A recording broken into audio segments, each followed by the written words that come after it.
Ahead on 12 News, wise beyond her years. If I didn't do that, someone could have died. The 11-year-old who saved her family's home. Then, on the topic of money, sometimes it can be really overwhelming and intimidating. How do you answer the million-dollar question? But first, a child survives a 30-foot plunge and is rescued from a burning car. 12 News starts right now. And thanks for joining us. A child is safe after police and firefighters rescued him from a burning vehicle in Golden Valley on Tuesday night. The incident happened on Golden Valley Road near Bassett Creek Drive, where a car veered off the road and crashed. Delane Cleveland was the first reporter on the scene. He joins us now with more. Delane? Mike and Alex, investigators say a car was driving westbound on Golden Valley Road when it veered off, plummeted about 30 feet down an embankment into Bassett Creek and burst into flames. As luck would have it, the incident happened less than a block from a fire station. When officers arrived, there was actually an infant in the back of the car in a car seat. And officers and firefighters were able to break out one of the windows, access the back of the car, and pull the infant to safety. Police and fire personnel from multiple agencies responded to the call Tuesday night. Getting to the car itself required first responders to navigate through trees and water. Investigators say the 22-year-old driver was found unconscious outside of the car when they arrived, but it's not clear whether he was ejected or if he got himself out of the vehicle. Preliminary reports indicate that alcohol may have been a factor. Meanwhile, it took more than 2 hours to retrieve the badly damaged vehicle from the crash site.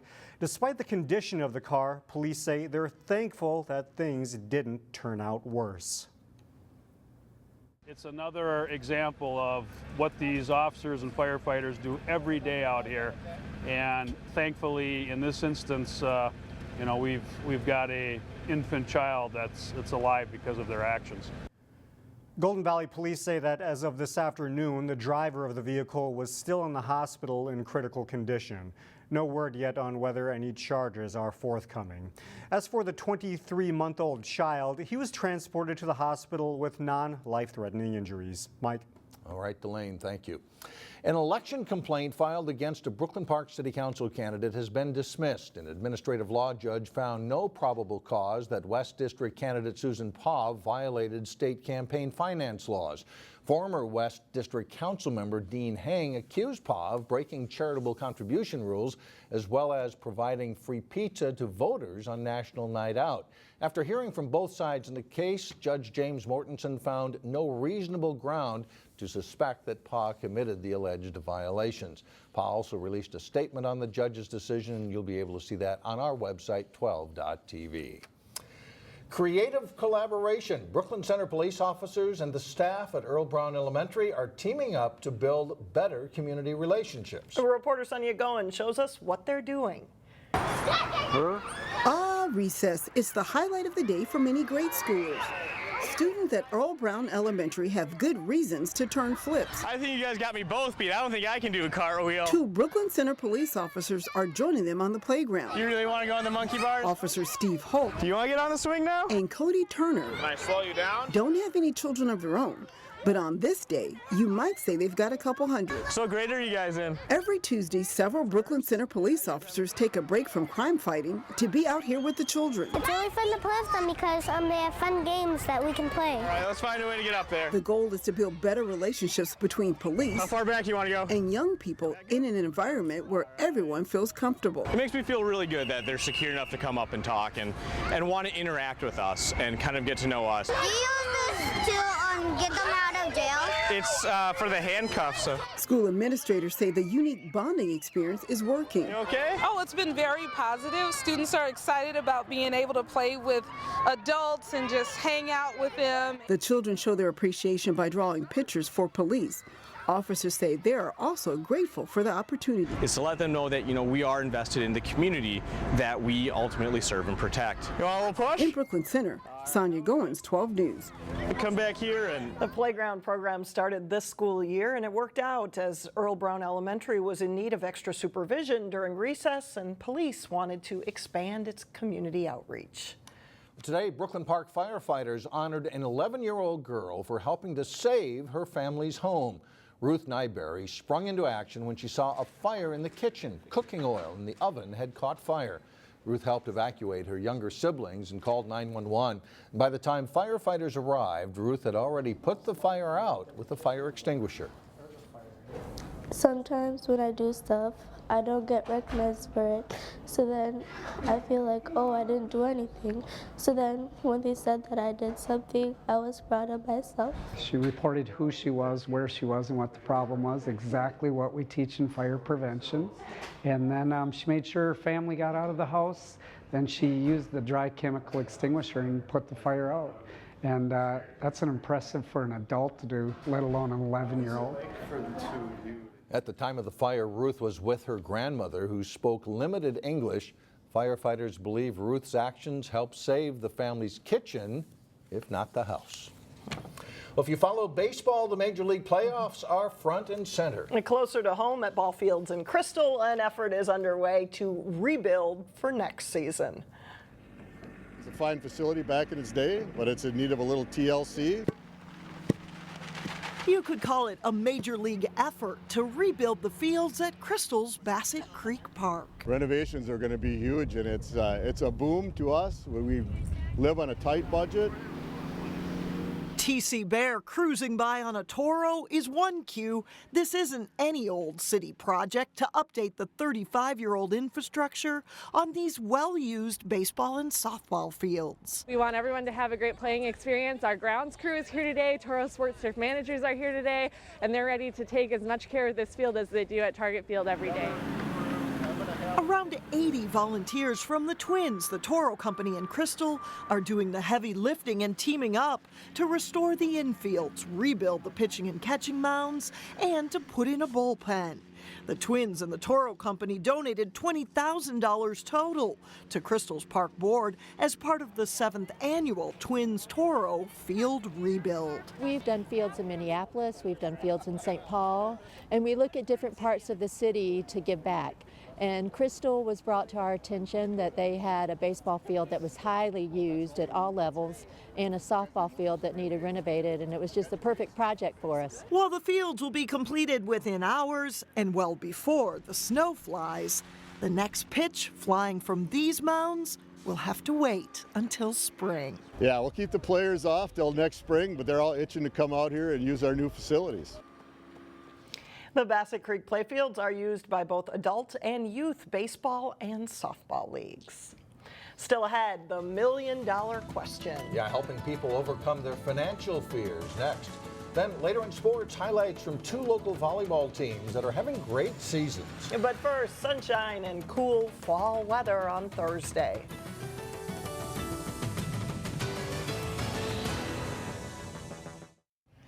A new report out this week says nearly 40% of Americans are afraid they won't have enough money for the future. That news doesn't come as a surprise to a Plymouth financial advisor who has a new book to help people overcome financial fears. Reporter Shannon Slatton has more in today's Money Savers.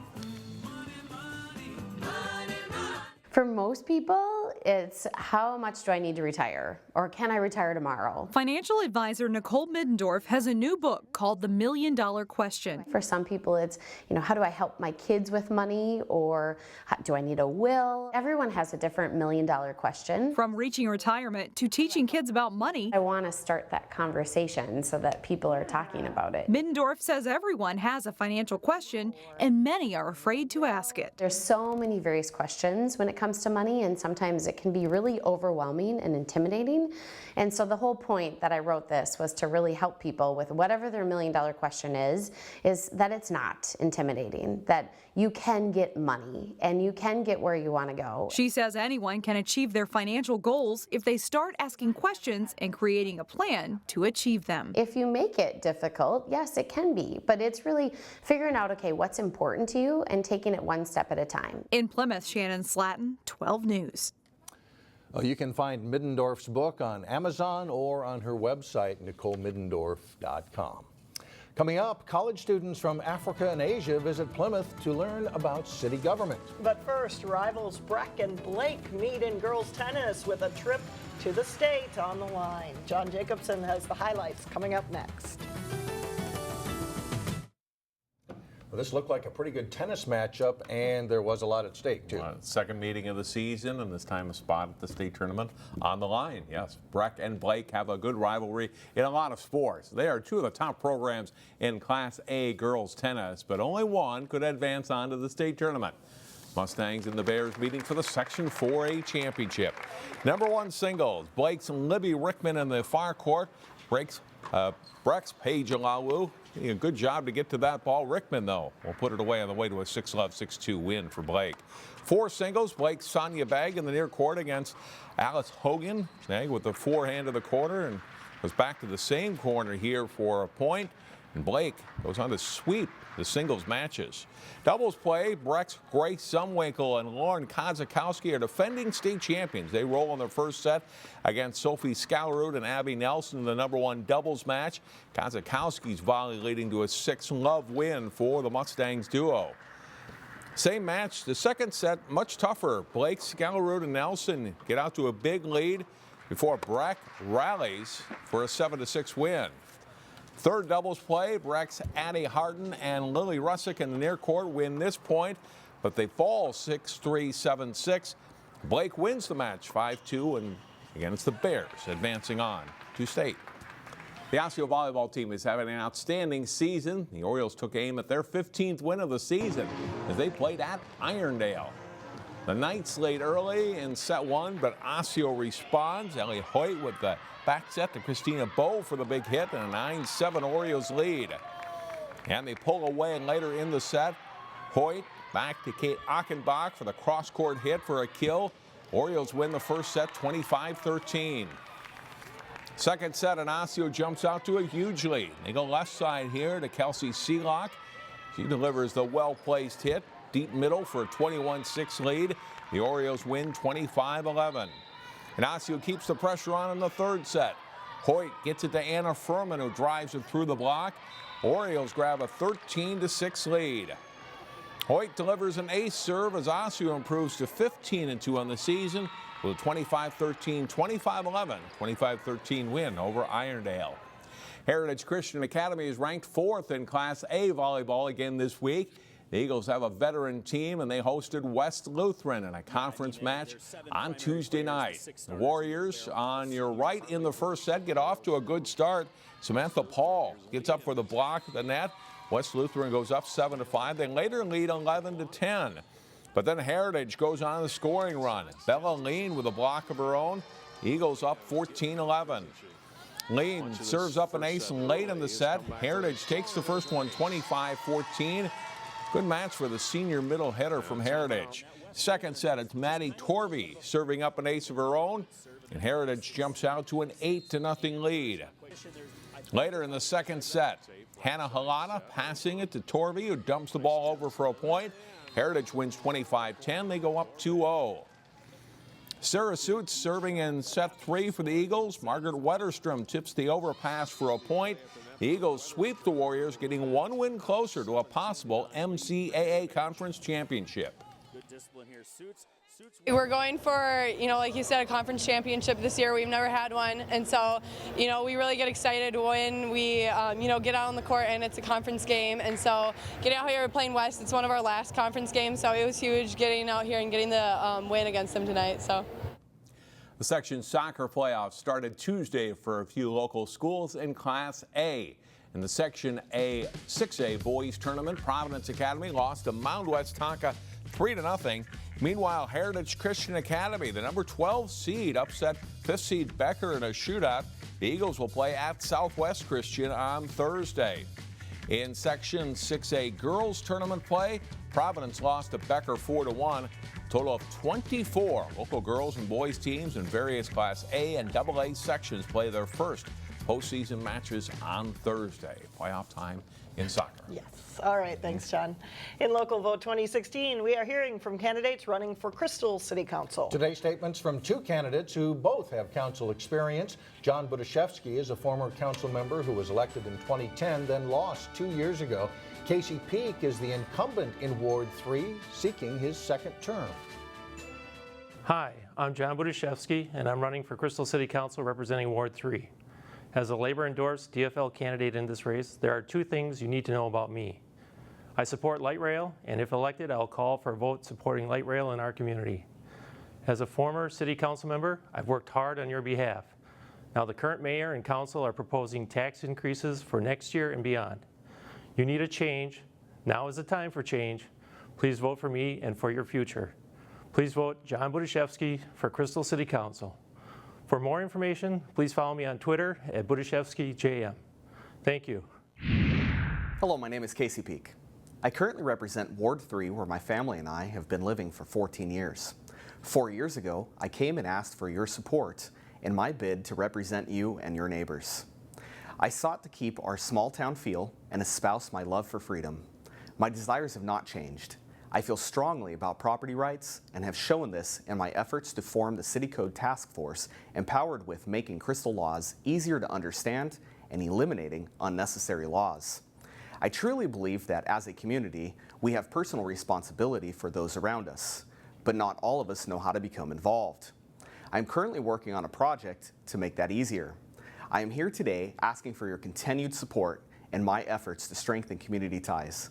Please find me at my website, caseypeak.com. Thursday on 12 News, we will hear from the two Crystal candidates running to represent Ward 4. Still ahead, a worldly experience with a little Plymouth perspective. A whirlwind civics lesson when we come back.